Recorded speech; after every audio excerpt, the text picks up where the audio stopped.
नाज़रीन मीरपुर ख़ास मां ख़बर है जेका अवां ताईं पहुचायूं पिया। शहबाज़ अली लगारी जी रिपोर्ट मुताबिक़ ज़िले मीरपुर ख़ास में पाकिस्तान ख़ास के लिए राजूनी इतिहाद जो वर्कर इजलास मुनक़िद कयो वियो, जेको वॾे अंग में शिरकत सबब जलसे जी सूरत अख्तियार करे वियो। इजलास डिवीज़न मीरपुर ख़ास जी निगरानी हेठ मुनक़िद थियो, जंहिंमें सदर वारिस अली ख़ास के लिए, ज़िले सदर सिकंदर अली ख़ास के लिए, तालका सदर मुमताज़ ख़ास के लिए यूनियन काउंसिल के चेयरमैन अलहाज मोहम्मद बख्श नारी जो समेत केतरनि अगवाननि शिरकत कई।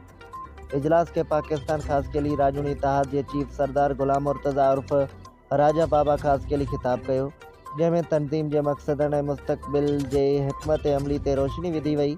उन मौके ते ख़ास तौर मेहमान DSP शिजाआबाद ऐं मोज़िज़ शख्सियत अब्दुल गफूर खास के लिए समेत ॿियनि मेहमाननि भी वॾे अंग में शिरकत कई।